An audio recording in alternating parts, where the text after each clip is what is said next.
Bonjour à tous, je suis Mickaël Raymond, entrepreneur et auteur de fiction, et je vous souhaite la bienvenue dans Double Vie, un podcast qui tend le micro aux voix de l'imaginaire, autrices, auteurs, scénaristes, dessinateurs et dessinatrices, ceux et celles qui créent des univers de fiction. Aujourd'hui, j'accueille Sam Cornell.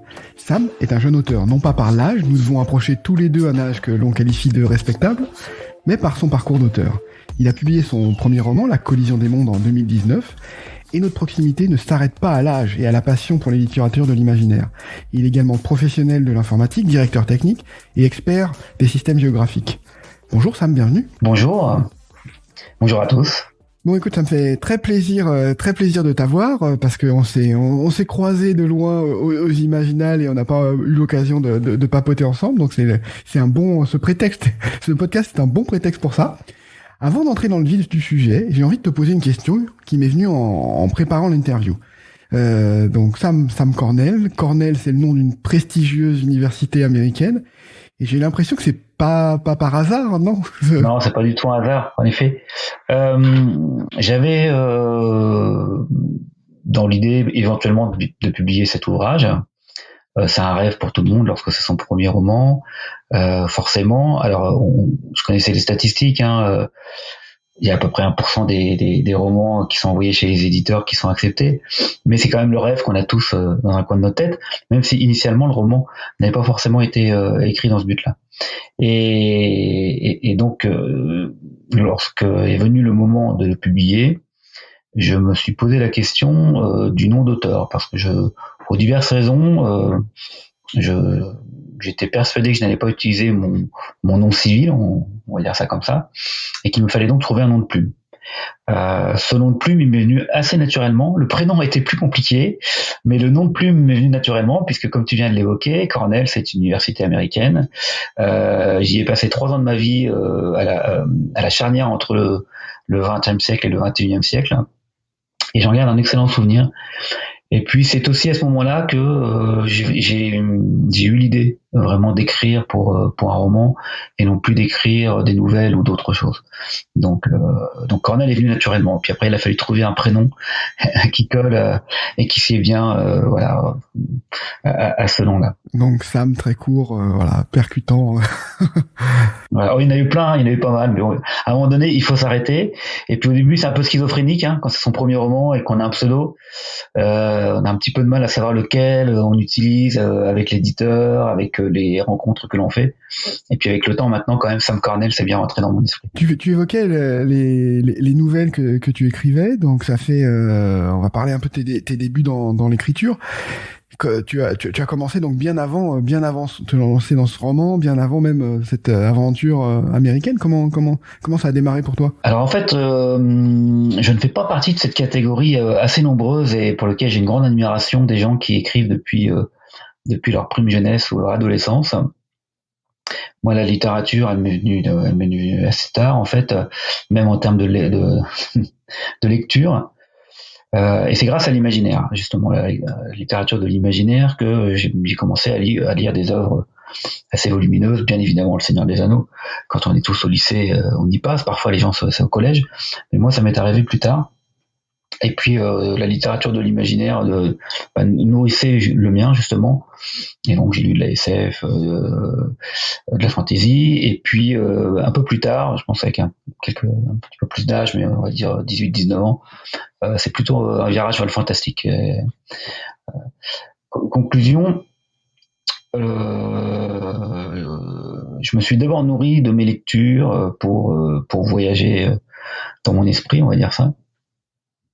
Et puis d'autres médias, puisque voilà, comme tu l'as évoqué, je suis d'une génération où je le cite souvent dans les interviews. Moi, j'ai vécu mon adolescence dans les années 80, et ce qui est une période bénie en fin de compte, parce que tout arrivait en France.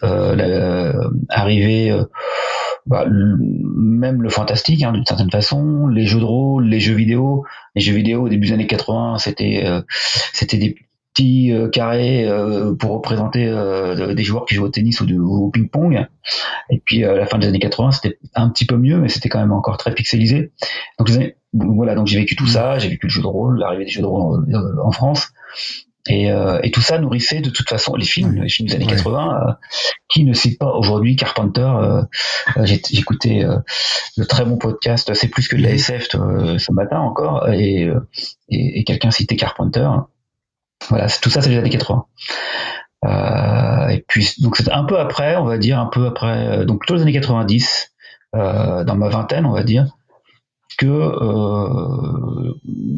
nourri par toutes ces aventures, ces histoires que je pouvais avoir en tête, je me suis essayé à créer des univers, mais sur un support qui est plus proche de la nouvelle, en effet, puisque ça faisait 20-30 pages, et donc c'est quand même assez réduit. Aujourd'hui, j'écris encore, ça peut m'arriver d'écrire des nouvelles, et ça a toujours à peu près la même taille. Donc voilà. Mais j'étais pas non plus prolixe, hein. Je n'ai pas écrit des dizaines et des dizaines de nouvelles quand j'étais à cet âge-là, mais je me suis essayé vraiment à l'écriture, ou lorsque c'était des personnages, de développer un background spécifique pour des personnages en particulier, et ça pouvait faire aussi un certain nombre de pages.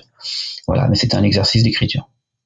Et ces nouvelles, est-ce que tu les as publiées, tu les as soumis? C'était pour toi, c'était pour... Ouais. C'était pour mes amis, dans des contextes parfois de jeux ou autres, mais c'était pas, l'objectif n'était pas de publier, c'était plutôt de créer des univers, les densifier, leur donner une certaine profondeur par rapport à l'histoire, parce que comme je l'évoquais tout à l'heure, j'ai basculé assez rapidement dans le fantastique.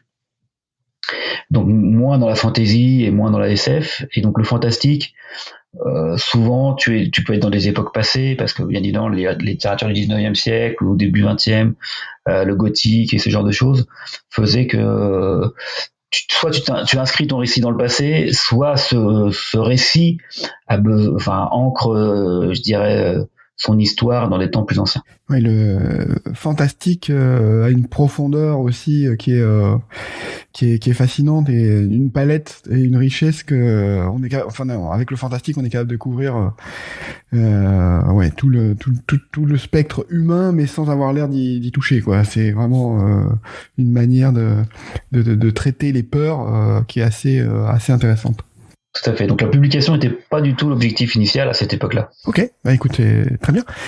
Tu as évoqué le jeu de rôle. J'ai cru comprendre que c'était important dans ton histoire, le jeu de rôle. Est-ce que tu as écrit pour le jeu de rôle, et ça t'a aidé dans ton chemin d'écriture? Comment ça s'est passé? Alors aujourd'hui, on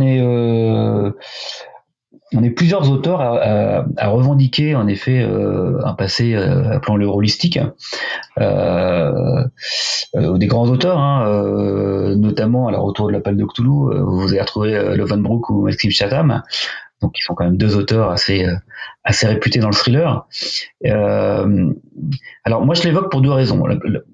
La première, c'est que d'avoir vécu l'arrivée de ce phénomène en France, alors aux États-Unis d'abord, puis en France, c'est quelque chose dont c'est pas que je suis fier, mais je suis content de l'avoir vécu, parce que voilà, comme tout nouveau média, qui n'était pas du tout numérique à l'époque, mais comme tout nouveau support, on va dire, de le voir grandir, de voir des nouveaux mécanismes, des nouvelles façons de jouer, c'était quand même extrêmement intéressant. Et puis des univers nouveaux. Je fais partie de ces nombreuses personnes qui sont arrivées à Lovecraft après avoir joué à l'appel de Cthulhu, forcément. Des gens ont fait le chemin inverse, mais bon, moi j'ai fait ce chemin partagé par pas mal de monde.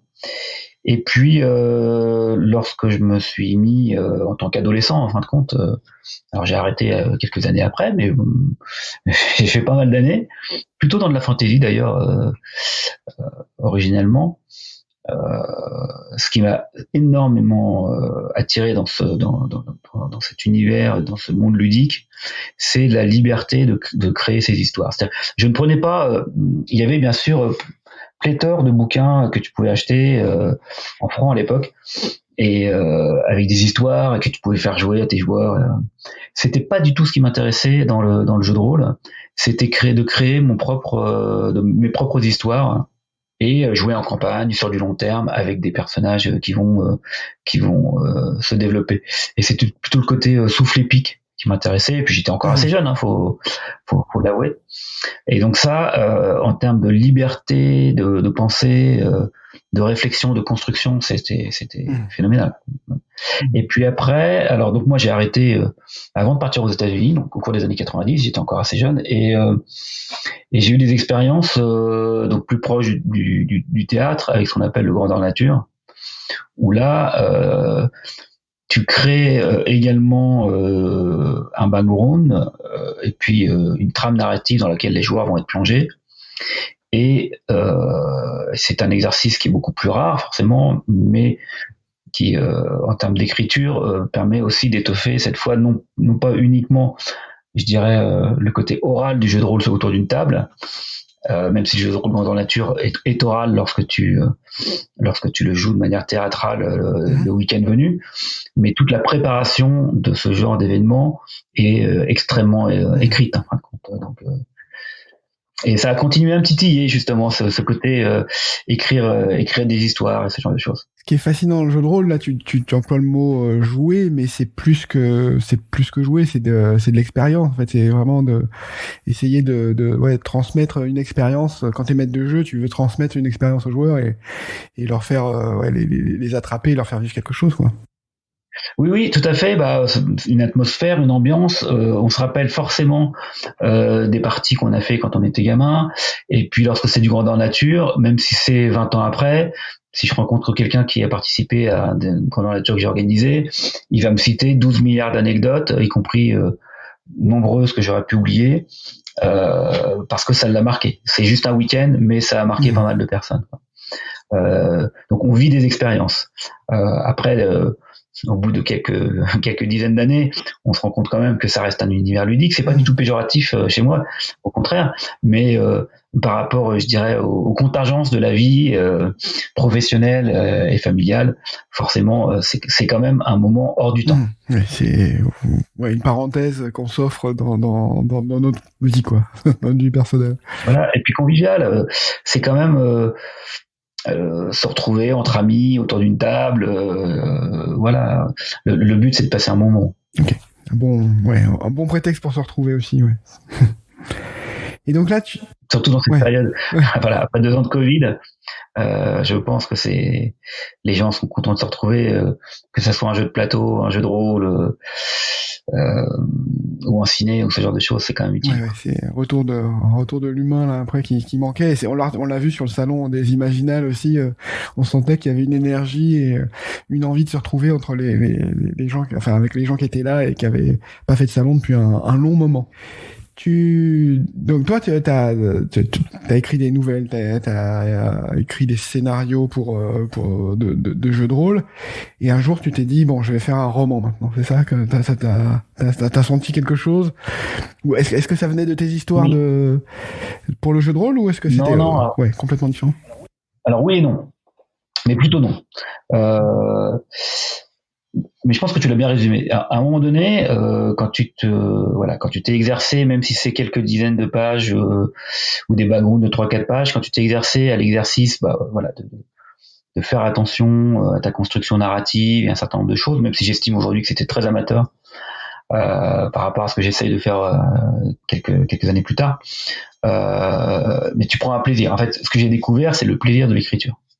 Chose que je détestais lorsqu'il y avait des rédactions à faire, des dissertations à faire à l'école, ou au collège, au lycée. Et puis j'ai une écriture manuscrite qui est extrêmement illisible. Donc je supportais pas d'écrire. Mais après, l'ordinateur est arrivé, bien évidemment. Le traitement de texte, voilà, ça s'est démocratisé. Et j'ai découvert le plaisir d'écrire. Et ça ne m'a plus quitté, même si c'était pas aussi dense. Et un jour, bon, plutôt que d'écrire des choses qui faisaient 20 à 30 pages, je me suis dit,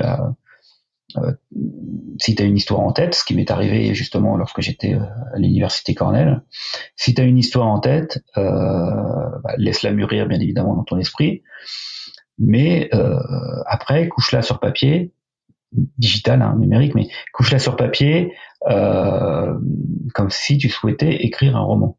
Pas pour le publier, mais vraiment pour faire l'exercice de l'écriture romanesque et découvrir ce que ça sous-entend. Et j'ai découvert que ça sous-entendait pas mal de trucs. Mais c'était vraiment ça. Et puis ça pouvait, cette histoire pouvait justement servir de support à grandeur nature, en l'occurrence. Mais je n'avais pas pour objectif de me dire, voilà, organise des grandeurs nature comme tu le faisais au XXe siècle, on va dire ça comme ça. Mais tu écris ton roman, il pourra servir de support, bien évidemment, à d'autres choses. Mais fais cet exercice. Et puis une fois qu'il est terminé, quelques 800 pages après, je m'attendais à faire 150-200 pages, pour être honnête.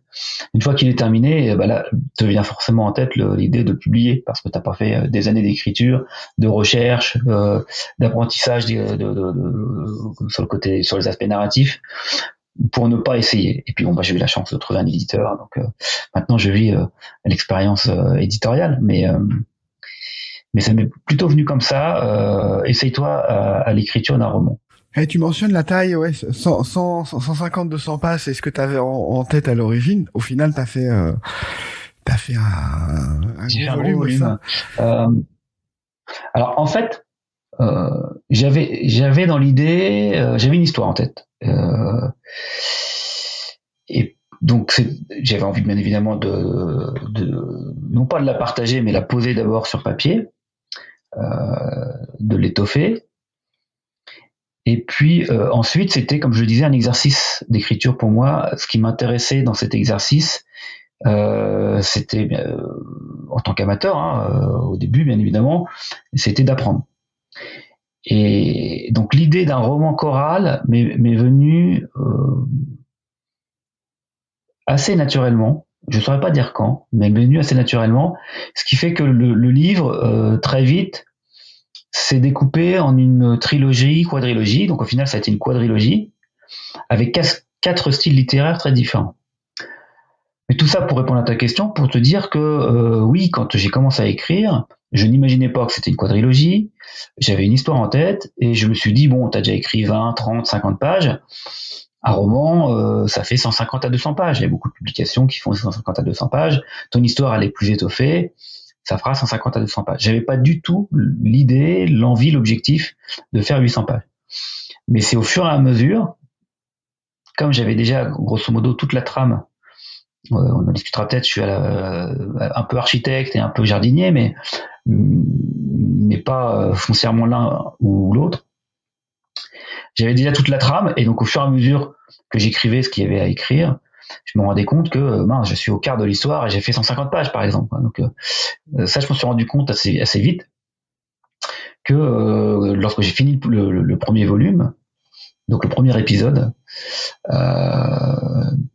j'étais qu'à 150 pages et je me doutais que j'étais au quart de l'histoire. Et ce premier épisode, sans le spoiler, il y a une enquête policière et l'enquête policière ne prend pas tout l'épisode, elle prend qu'une partie, donc moins de 100 pages entre guillemets.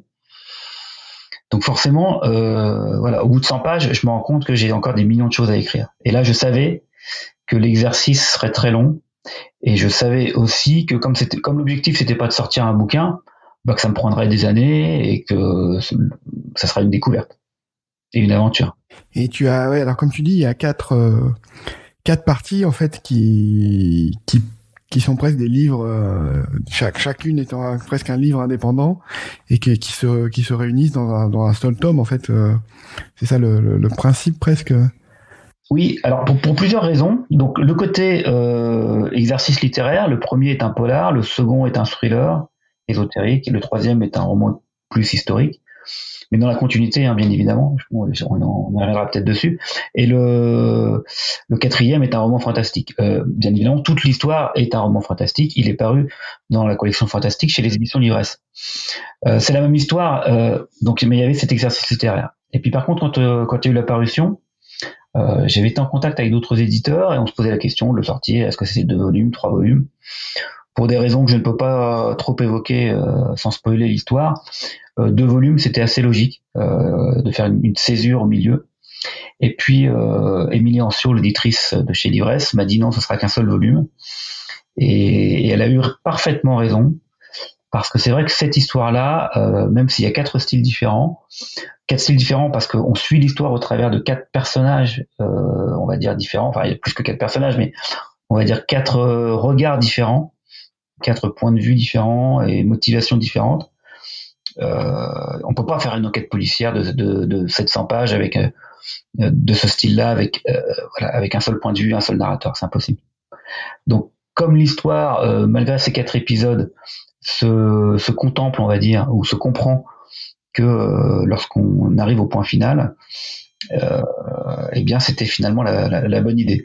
Alors c'est que voilà, et puis l'avantage, c'est que le lecteur, lorsqu'il achète le volume, eh bien, il n'a pas besoin d'attendre la fin, puisque comme je l'ai envoyé chez les éditeurs une fois que les 4 épisodes étaient terminés. C'est aussi, je finis juste là-dessus. Non, vas-y, je suis désolé, mais c'est un clin d'œil aussi, puisque ça se passe dans les années 20, qui est une enquête policière. C'est un clin d'œil forcément feuilletoniste aux auteurs de cette période-là, notamment Gaston Leroux, pour lequel j'ai une grande inspiration, qui est un auteur normand, qui a fait du polar, qui a fait du fantastique, et donc qui a fait Le Mystère de la Chambre jaune, par exemple, ou qui a fait Le Fantôme de l'Opéra. Et donc ces auteurs-là faisaient des feuilletons parce qu'ils paraissaient dans des journaux de manière quotidienne ou hebdomadaire. Et donc le découper en 4 et appeler ça des épisodes, c'est un petit clin d'œil au côté feuilletoniste. Et donc oui, j'ai lu quand ton éditeur disait, alors le roman s'appelle La collision des mondes, et ton éditeur le décrivait comme la collision des mondes littéraires, parce qu'effectivement il y a 4 genres que tu as mêlés dans un seul tome en fait. Donc il y a une espèce de rencontre qui est un peu à un niveau méta, voilà, c'est une rencontre dans ce livre qui en fait quelque chose d'inclassable en fait et d'un peu particulier. Oui, la plupart des chroniques le considèrent comme inclassable ou comme un ovni, ou un ovni, un objet littéraire non identifié. Mais c'est vrai que la collision des mondes littéraires, j'avais trouvé ça très très sympathique et représentatif de ce qu'est le livre. Et c'était aussi pour prendre à contre-pied le lecteur. Quand on fait du fantastique, on essaye à la fois de le mettre dans un univers familier pour qu'il puisse se plonger, s'immerger dans l'histoire et la trouver crédible, et puis à la fois bien évidemment lui apporter des éléments fantastiques, mais avant le fantastique, l'étrange, le mystérieux, le fabuleux, tout ce que l'on voudra bien. Et ça, le fait de le découper en 4 me permet de prendre à contre-pied, parce que je change de personnage, je change de style, et comme les motivations du personnage sont différentes, eh bien, je prends une direction différente. C'est un peu comme si je zigzaguais. Enfin, quand c'est pas une longue ligne droite, la collision des mondes. On suit l'inspecteur, et puis à un moment donné, on change. On passe au second épisode. On va suivre Frère Guillaume. C'est pas trop spoilé que de dire ça.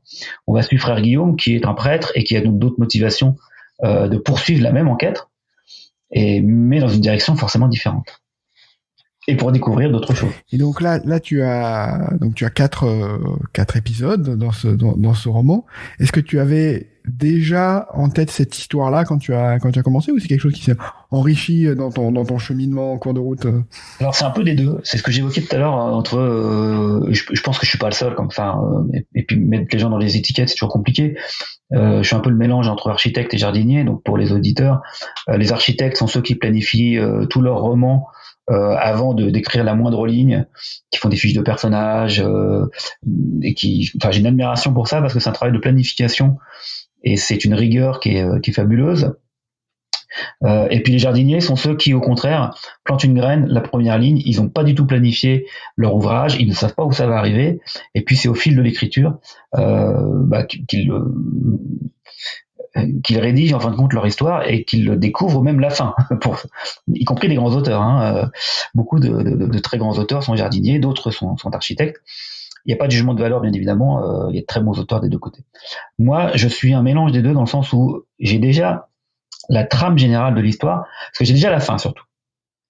Et j'ai pas écrit 10 bouquins, j'ai écrit 4 épisodes, mais et là je suis en train d'écrire mon second roman. Mais voilà, mais il y a une tendance qui se dégage, qui est celle de il me faut une fin, ou même c'est plutôt la fin qui jaillit. Je me dis c'est pas mal ça, il y a un truc. Et puis, alors des idées, j'en ai plein. Hein, donc, il y a plein de fins qui ne sont jamais couchées sur papier. Et puis après me vient une trame très générale, très macroscopique, qui me dicte un peu les différents événements, la ligne principale qui m'amène jusqu'à cette fin. Voilà, mais pas le détail. Pas le détail, pas les péripéties, on va appeler ça les péripéties. Vraiment le détail de ce que vont vivre les personnages. J'ai des grandes scènes, des événements plutôt que des scènes. J'ai des grandes scènes, des grands événements, décidément. J'ai des grands événements. Je prends souvent la métaphore cartographique, puisque comme tu l'as cité, je travaille dans ce domaine-là. Je sais que je veux aller de Lille à Marseille. Je vais passer par Paris, je vais passer par Lyon, voilà. Mais grosso modo, les petites étapes, je ne les connais pas. Et c'est là où je deviens jardinier, parce que quand je rédige cette fois l'histoire, puisque je ne suis pas architecte totalement, je fais pas de fiche de personnage, je fais pas ce genre de choses, eh bien, je m'imprègne, enfin, ils prennent vie en moi, ces personnages, ils m'accompagnent, même quand j'écris plus, hein, ils restent dans ma tête d'une certaine façon. Donc leur psychologie, leur motivation, je dirais, se développe dans mon cerveau.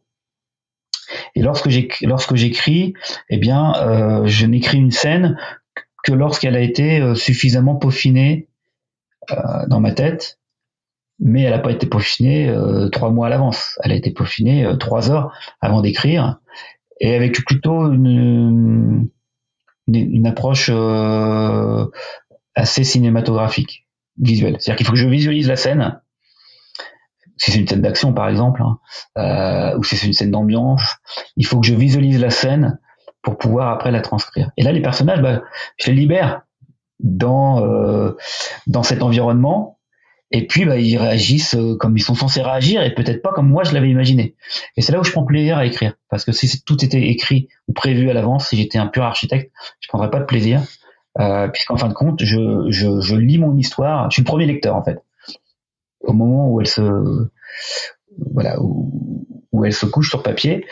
Et puis, bien évidemment, il y a les contingences d'écriture, hein, en termes de narration, en termes de style, de français, bien évidemment, d'indices. Mais je vis l'histoire. Donc j'ai que la trame. Ok, tu parles d'indices, c'est intéressant parce que tu t'es lancé donc dans un ouvrage qui est quand même très ambitieux. Il y a de l'enquête, il y a du suspense, il y a du thriller. C'est un roman choral, donc il y a plusieurs points de vue à développer.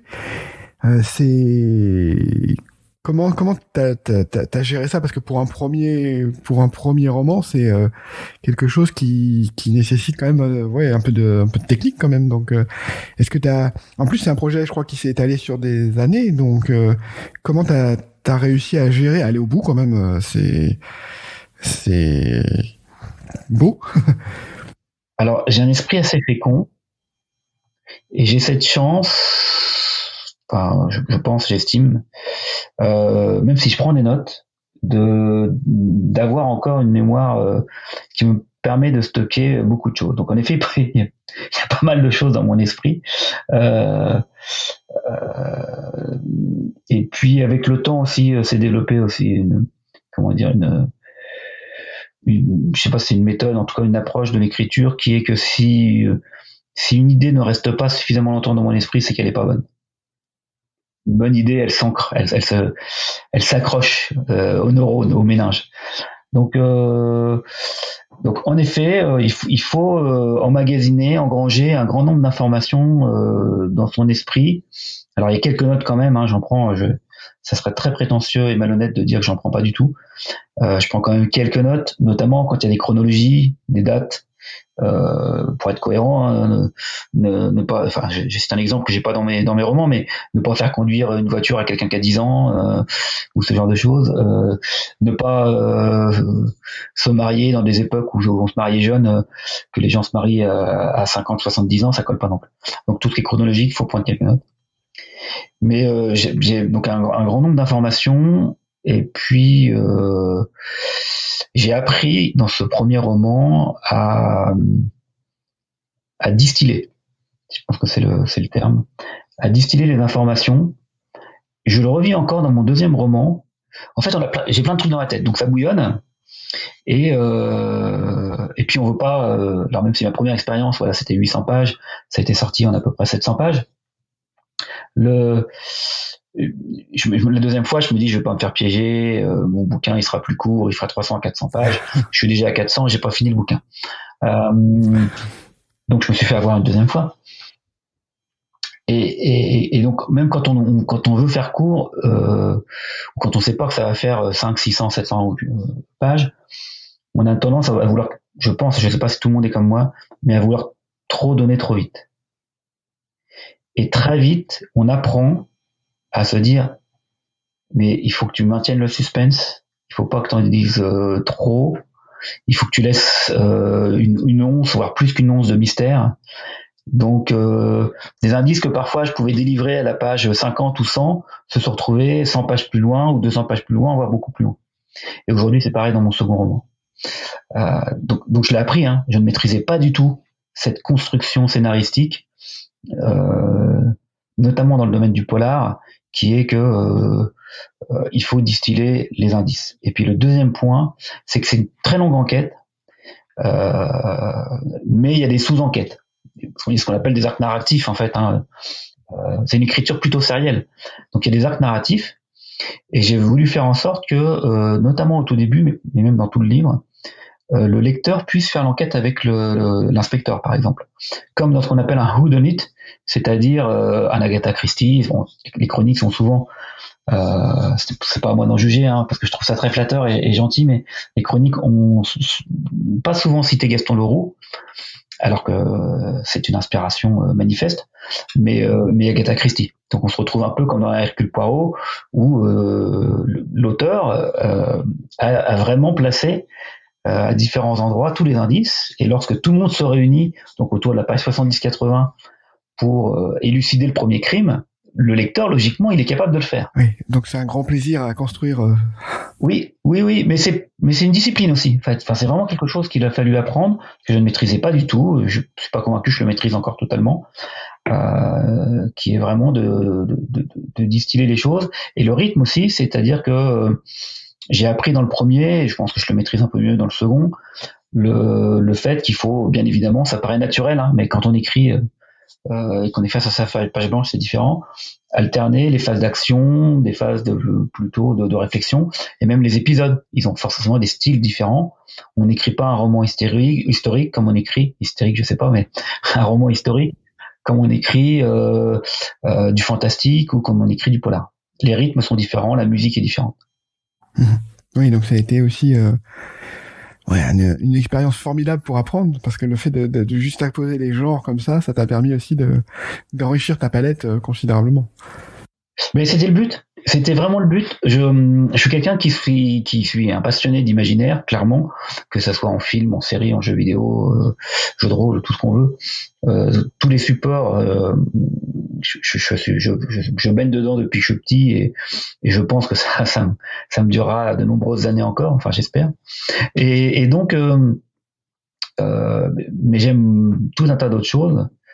Je ne peux pas le nier, et à ce titre-là, soit dans mes lectures ou dans les films ou autres, dans l'écriture, j'avais envie, et j'ai toujours envie, d'essayer de mélanger les genres. Et puis on est tous victimes du syndrome de l'imposteur.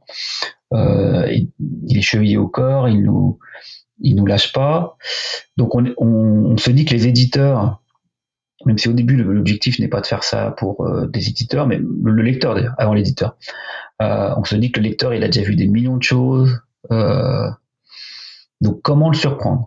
Et le surprendre, c'est notamment en mélangeant les genres. Je suis pas le seul à le faire, mais de mélanger les genres, c'est pas par hasard qu'on appelle ça la littérature de genre, le fantastique, ou le polar. On appelle ça de la littérature de genre parce que voilà, il y a des codes. Donc mélanger du polar et du fantastique, je suis pas le seul à le faire, mais c'était pas dans les habitudes. Et puis si on y ajoute du roman historique, c'était encore moins dans les habitudes. Donc voilà. Et aujourd'hui, c'est pareil sur le second. Je mélange de l'espionnage à la Clancy avec du post-apocalyptique. Qui aurait pu imaginer que ça se marie très bien? Oui. Oui, donc c'est intéressant parce qu'effectivement avoir une filiation de plusieurs genres te permet de reprendre des codes et des conventions et effectivement de les marier et de les harmoniser d'une manière un peu différente par rapport à ce qui a déjà été fait en fait. Ça permet d'enrichir et d'avoir une palette, un registre plus large. Oui, et à la fois ça peut surprendre le lecteur, mais surtout j'espère justement éviter l'ennui, puisque là, en ce qui concerne la collision des mondes, 4 épisodes, ils sont tous très différents. C'est un risque éditorial, c'est le plus gros roman qui a été sorti chez l'édition Livresse, c'est toujours le cas je crois aujourd'hui.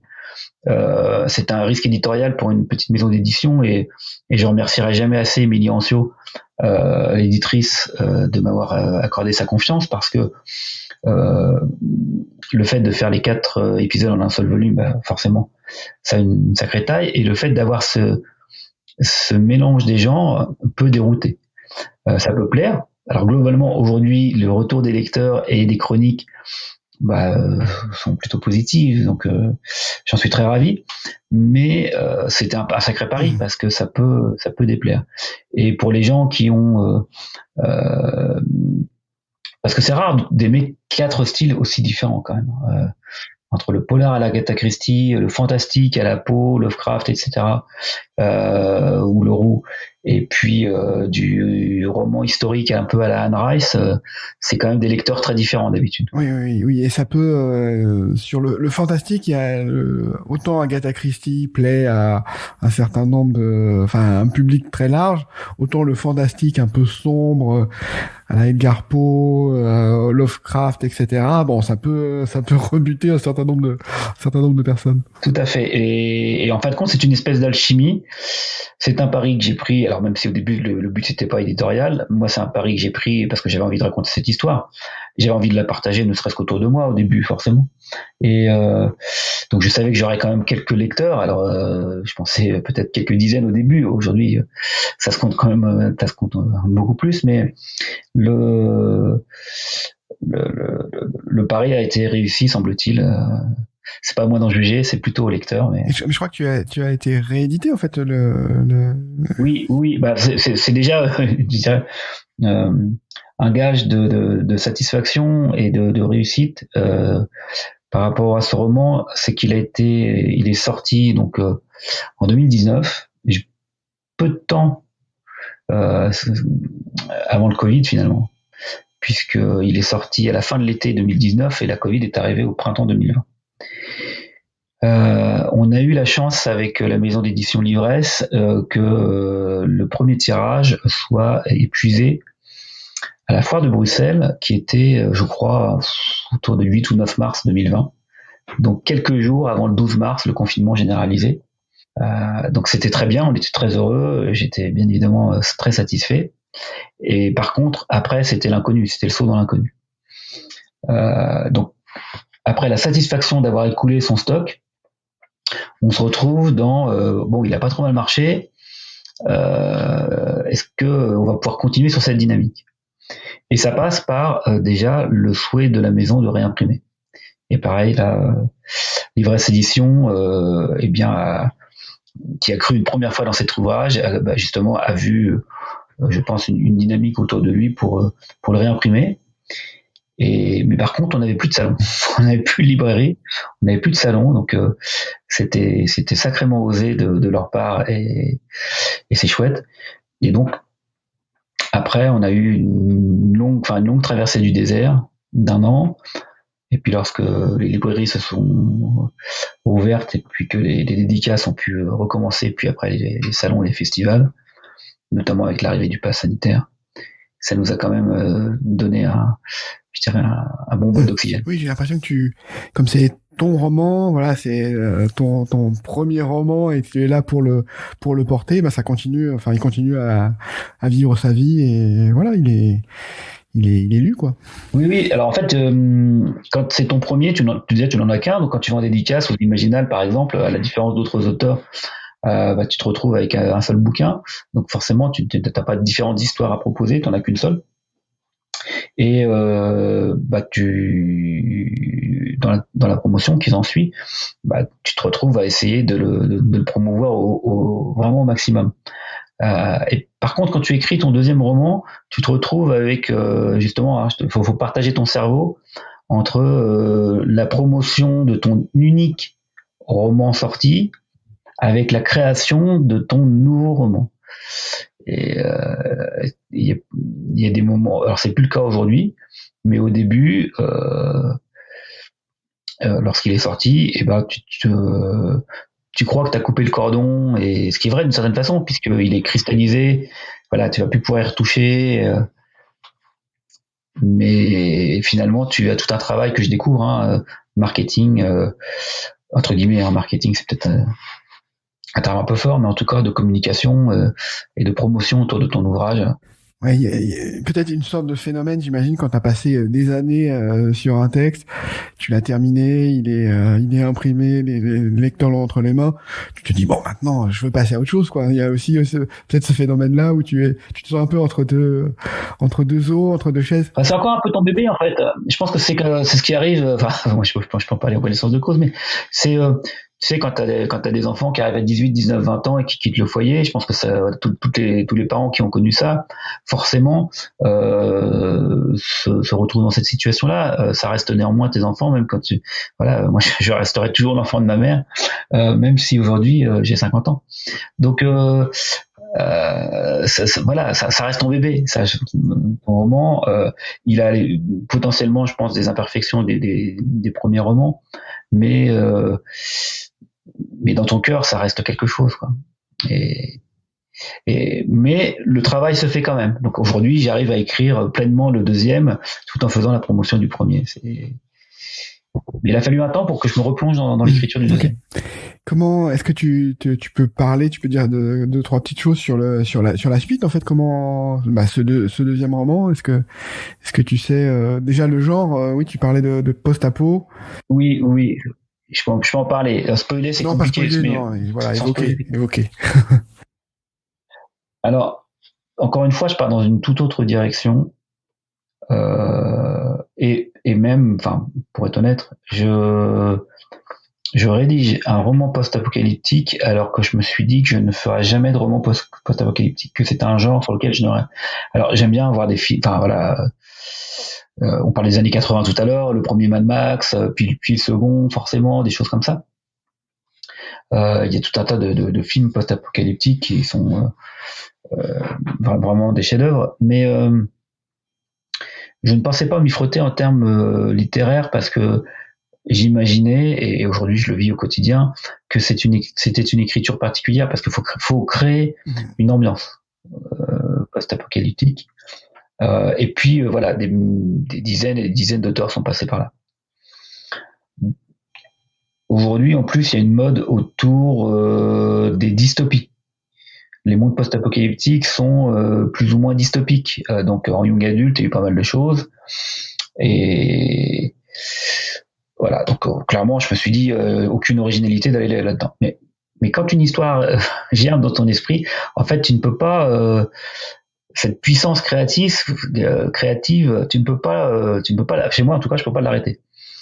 Donc j'ai une histoire qui m'est venue en tête, qui était une histoire post-apocalyptique. C'est vraiment que la fin en fait. C'est vraiment la fin qui, dans le bouquin, je sais pas, fera peut-être 5 pages. Je me suis dit, ça c'est pas mal. Et après, tu te retrouves à cette fin-là se déroulant dans un univers post-apocalyptique, tu te retrouves à avoir une histoire post-apocalyptique qui se construit.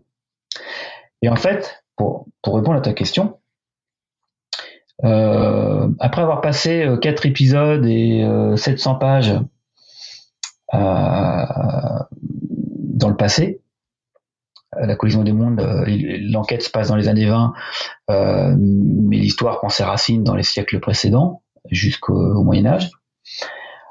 Je me suis dit, quand même, fais un truc dans le futur, donc c'est le cas. Et après avoir entremêlé mon roman, mon récit, mon histoire avec l'histoire réelle telle qu'on la connaît, ou telle qu'on croit la connaître, en tout cas, ou qu'on l'apprend à l'école, dans la collision des mondes, je me suis dit, ça serait intéressant, même si ça rajoute des contraintes alors que je voulais m'en enlever, ça serait intéressant quand même de prévoir, on va dire, les 20 à 30 prochaines années. Où va le monde? Voilà. Alors il y a des choses qui paraissent évidentes, qui vont pas être des surprises. On sort de la COP26, ils étaient à Glasgow, on parle du réchauffement climatique. Ça, évidemment, c'est un sujet qui est quand même relativement facile à imaginer, à appréhender. Mais justement, j'ai voulu sortir du cadre. Donc le livre est un roman choral, mais cette fois c'est beaucoup plus limité. On va dire qu'il y a 2 personnages. Il y en a un que l'on va suivre dans les, on va dire, au cours de sa vie, dans les années à partir de 2030, donc c'est pas très très loin, donc c'est plus de l'anticipation.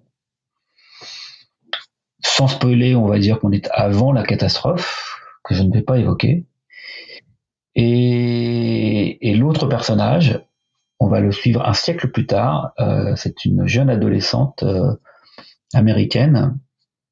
Je pense pas pour autant que c'est du young adulte, hein, mais enfin c'est plutôt fin d'adolescence, hein, c'est une jeune femme qui a 17-18 ans, et qu'on va vivre dans ce monde ravagé, mais bien après l'apocalypse. On n'est pas juste après ou pendant, on est à peu près 100 ans plus tard, donc on est en 2150, 2160. Voilà. Et donc je tisse le lien entre les deux. Alors la première partie, enfin c'est pas 2 parties différentes, hein, à la différence de la cohésion des mondes, c'est 2 trames qui sont entremêlées. Donc on suit l'un, puis l'autre, puis à nouveau le premier, etc.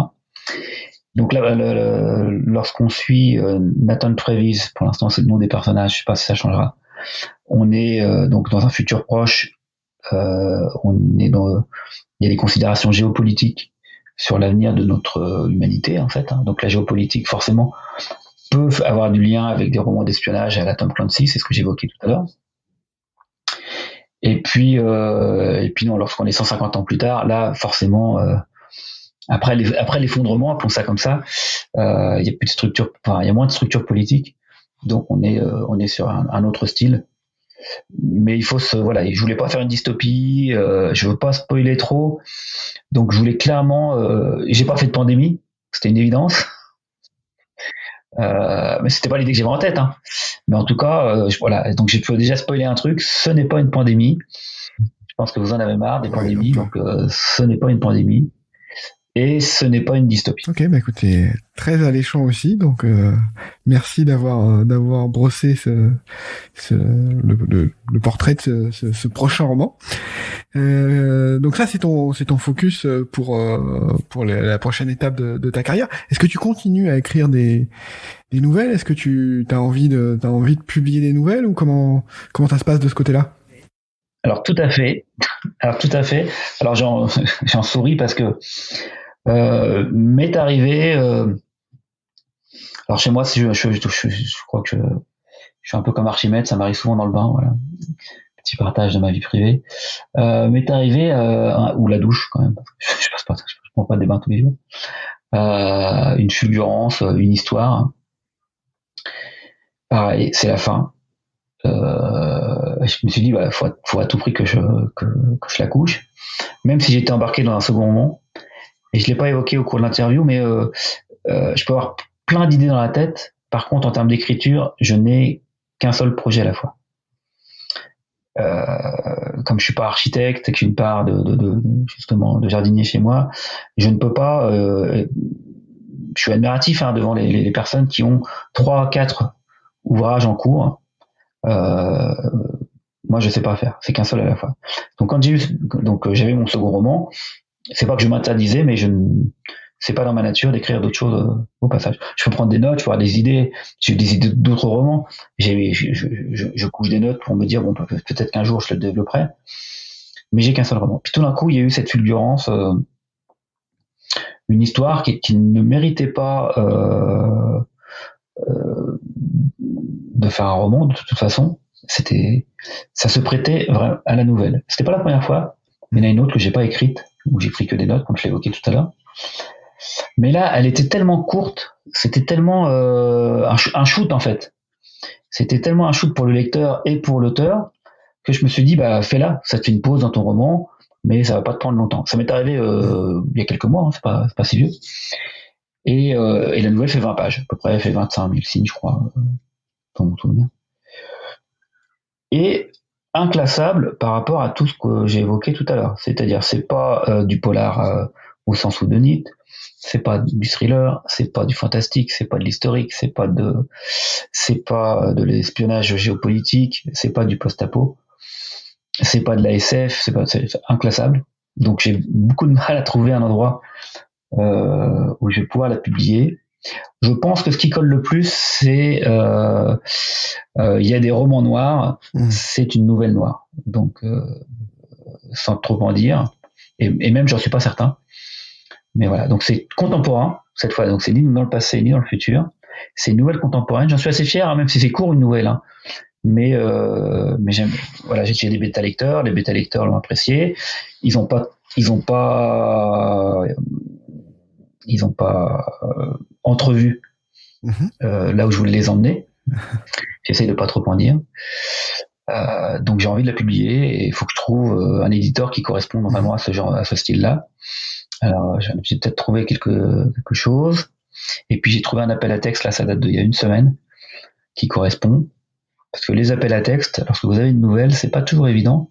Ils ont souvent un thème. Donc soit vous répondez à l'appel à texte et vous rentrez dans le thème forcément quand vous choisissez votre histoire. Mais quand vous avez déjà une nouvelle écrite, faut correspondre au thème, quoi. Soit vous avez une taille limite en nombre de caractères, et souvent les appels à texte sont plus courts. Et même si ma nouvelle, je vois pas comment j'aurais pu l'écrire en moins de 20-25 pages. Et j'ai pas mal de lecteurs qui l'ont bien aimé, qui auraient aimé que ça continue. Mais non, le but d'une nouvelle, c'est que ça soit court. Donc soit il faut être premier auteur non édité, ouais. Ce qui est très très bien, je trouve, hein, de faire ce genre de choses, justement pour s'essayer. Mais ça ne m'autorise plus à candidater. Ok. Bon, écoute, Donc vous la verrez peut-être, mais c'est pas de la littérature de l'imaginaire, ça c'est sûr. Ok, je touche du bois et puis voilà, je te souhaite de trouver une maison pour cette nouvelle. Écoute Sam, je crois qu'on a fait le tour. On a fait le tour de brosser rapidement ton parcours d'auteur. Merci beaucoup. Hein, c'était très intéressant de pouvoir prendre tout le temps qu'il fallait pour rentrer un peu dans ton processus créatif. Et c'était intéressant de voir comment ce roman est né sur 8 années. Et tu as composé ces 4 tomes ces 4 épisodes dans un tome sur 8 années. Donc je crois que tu as bien décrit le process créatif. Donc merci beaucoup. Et puis au plaisir de se recroiser dans des salons, j'espère. Oui, tout à fait. Là, maintenant que les salons sont repartis, c'est très très bien. Il y a Imaginaire à Angers qui est un salon. Alors pour la collision des mondes, c'est un écrin parfait parce que c'est un salon pour le polar et le fantastique. Donc c'est à Angers à la fin du mois de novembre, un salon très sympathique organisé par une association. Et puis en période de Noël, il y a les dédicaces en librairie qui me font l'honneur de m'accueillir. Donc je les en remercie. J'ai quelques dates que vous pouvez retrouver sur ma page Facebook d'ici la fin de l'année. Et puis on parle déjà, bien évidemment, parce qu'un salon ça se prépare 6 mois à l'avance, des salons du printemps, en mars, en avril et puis en mai. Donc je serais très heureux de rencontrer les lecteurs ou futurs lecteurs et de leur présenter la collision des mondes. Écoute, avec plaisir, et puis avec plaisir de nous recroiser très très vraisemblablement, très certainement. Très bien, enchanté. En tout cas, merci beaucoup pour cette attention et pour cette interview. Et puis à une prochaine. Donc. À une prochaine, Sam. Merci beaucoup. À très bientôt.